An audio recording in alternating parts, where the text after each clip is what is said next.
Alright guys, as it says down here, welcome to American Truck Simulator. You're watching the first crew. This is very exciting. This isn't a review video or anything like that. I just wanted to kind of capture my first impressions. I've watched some YouTube footage. I guess I've kind of tried to shelter myself from it, but it's pretty dang impossible. So far all we've done is set up a profile, got the steering wheel recognized. I'm not even sure if Track IR works yet, or if I'm gonna have to set up a new profile or not. We created our picture, our company name, all that stuff, and we're starting in Elko, Nevada. And the reason being,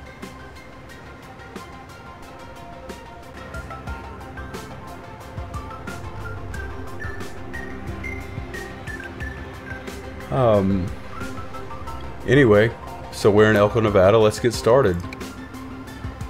Alright, this looks kind of like ETS. We got the chance to experience our dream job, driving a truck. Alright, we got our own transportation company. It's open for business, but we don't have enough money to buy a truck. So we had enough money to start our own business and, you know, buy this garage and all this stuff, but we can't even find a broke down old used truck. Alright, so basically we're gonna whore ourselves out to other companies until we can save up enough scratch to get our own wheels. Alright, we're gonna deliver a load of yogurt to Eddie's Dock in Elko. He's gonna cover all the expenses. All we gotta do is arrive on time. Yeah, it appears Track IR is not working. Okay, that's more like it. We got our Track IR all set up. All I had to do, if you're having any issues with getting it set up in your game, is on the top right of your Track IR page, after you get it running, is there's an update drop down box. Just click update and then X out of the Track IR and then restart it. And then I went back in game and it didn't fix anything. All I had to do was restart American Truck Simulator, and now here we are. We're all fixed up, ready to rock. Look at all our gauges. Starting at the top left, we got water temp, and then below that looks like diesel exhaust fluid, then fuel, and then on the right we got oil pressure, and then primary and secondary brake pressure, or air pressure. And then we got the big gauges. We got the tach on the left, speedometer on the right. Yellow button, that'll activate, when you pull it out, it'll activate the brakes for everything. It'll automatically make that red button pop out too. Now that red button, if you push it in, it releases only the trailer brakes. And then when you push in the yellow button, it releases the brakes on the truck. What that red button actually is called a tractor protection valve.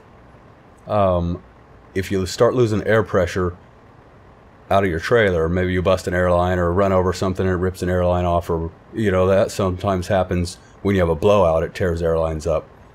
Instead of bleeding off all the air pressure in the entire truck, the valve will know that it's losing air pressure in the back, and it'll pop that out, and it will cause the trailer brakes to lock up. But I mean, that was destined to happen anyway, because once you lose air pressure, the brakes lock up. But now that the problem's been isolated, you still have air in the tractor, which means you got all three of your axles still turning. Now, if you didn't have that tractor protection valve, it would not only, when you dropped enough air pressure, it would not only lock up the tandems on the trailer, and it would also lock up the drivers on your tractor. So the only wheels that you would have rolling were your front wheels. And, you know, you could use those to try and straighten out a jackknife as you're basically screeching to a halt. But as you're trying to straighten out the jackknife, I mean, you're going to have one hell of a time trying to get this thing off the road and to the shoulder, if you can even keep from wrecking in the first place. I mean, once you have 4 out of 5 axles lock up, it's basically going to cause all those axles to keep traveling in the direction that their momentum was. So, you know, you can't steer at that point. So that's what that red button does. Once you start losing air pressure in the trailer, it locks out that section, and then you can keep on keeping on.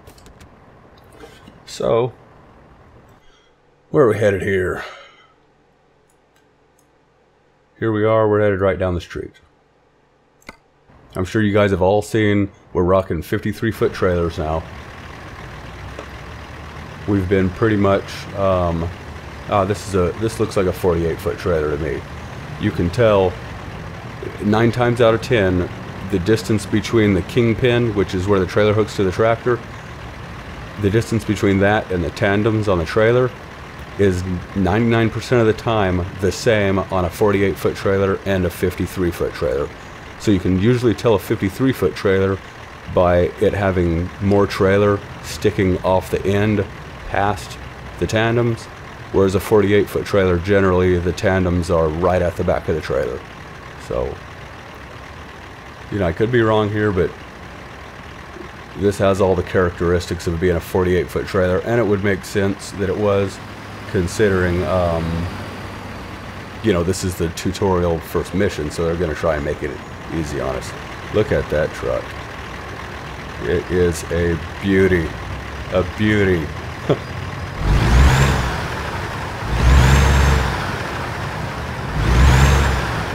Sounds kind of sick and weak. Stacks look like they're a little bit closer together than they should be. Who knows? Anyway, let's see if this thing will get us from A to B. We're going to go out there. We're going to hang a left. Let's get this done.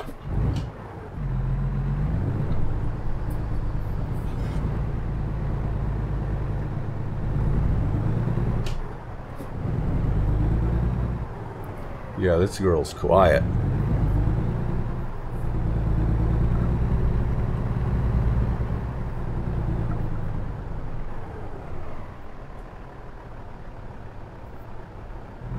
I wonder if they shut off traffic for us to make it easier.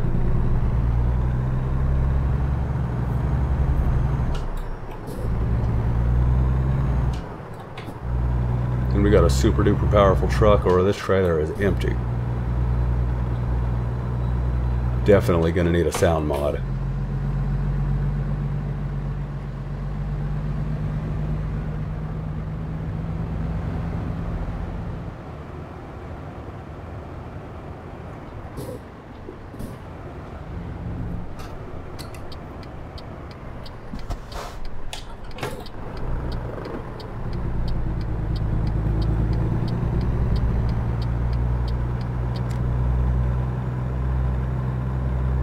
Alright, now another thing I see is looks like this truck's rocking an 18-speed tranny.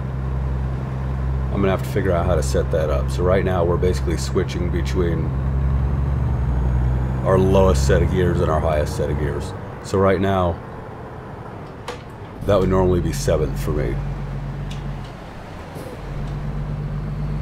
So yeah, I'm gonna have to figure that one out in the settings. We'll get this load where it needs to go first, and then I'll dick around with that. Look around. Very happy.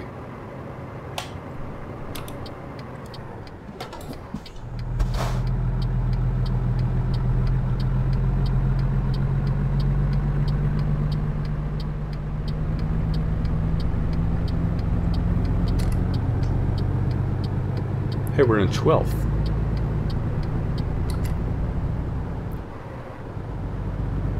Yeah, I'm gonna have to do a little investigation here and see what the heck I'm doing.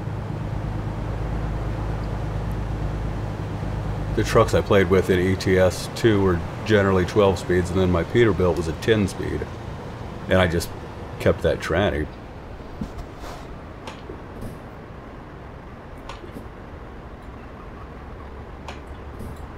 Alright. Huh. Alright, not really sure what's going on here.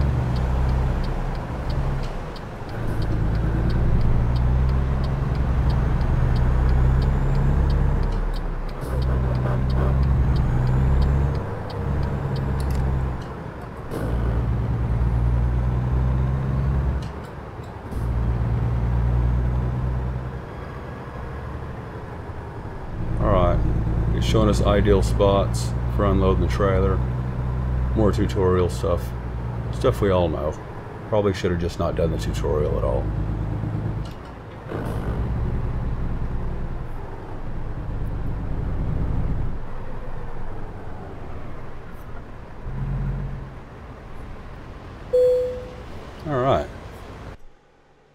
Now, as we've all seen from the videos, you got 3 choices here. Really, there's 4. You know, the same old skip the trailer. This one lets you pull into an easy spot.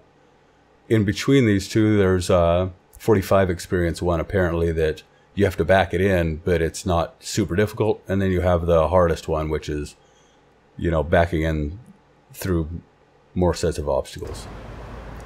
So, now I've watched this on YouTube a couple times. These guys cut in straight here and back all the way over there. But since we're pulling such a small trailer, I'm just going to go ahead and come over here with it, and we'll just whip it around right there in the parking lot. Or will we? Let's not have our very first load be a fuck up.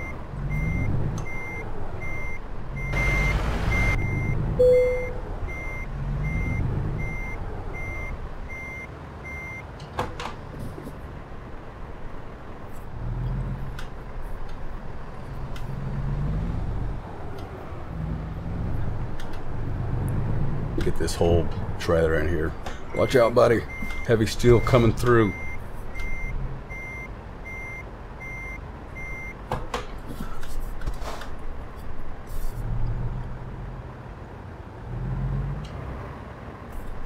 Oh god, there's a camera. This is gonna end up on YouTube for sure.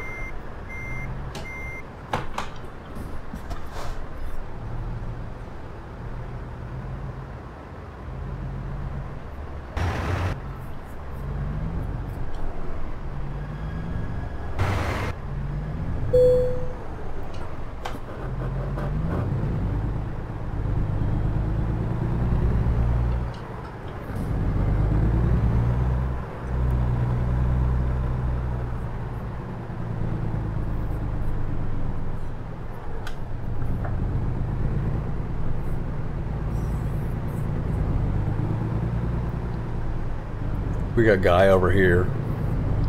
He's on the clock too. He's just sitting out here on a dumpster smoking a cigarette. Probably playing Clash of Clans on the clock. Welcome to America. That's how we roll.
Alright. Yeah, I think we way overcomplicated that. So, fugly parking job. It's all good though. We got it there, nobody died, and we're even on time, I'm pretty sure. Ooh, new music.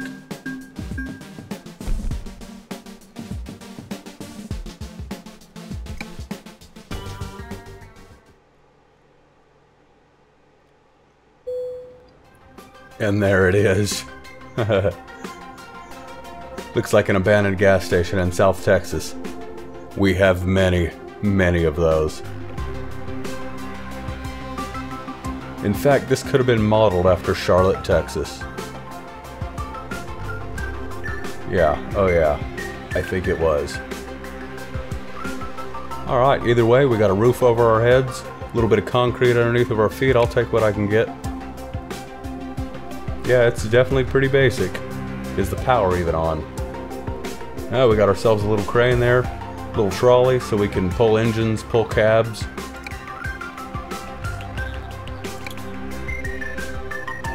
Yes, we know. Stop rubbing it in our face that we can't afford our own truck. Alright, so what's my first impression? Well, it's pretty simple. I'm freaking psyched. Real happy this game's finally out. We've been waiting a long time for it, getting little tidbits of information here and there, and here it is a day early. So, yeah, the map's small right now. We only got 2 trucks. Everybody knows that's going to get fixed. Licensing problems are going to get handled. We got PACCAR on board. They got all the trucks that I like anyway. So just be patient, and this game is going to be far greater than ETS2. Thanks for tuning in. We'll catch you on the next video.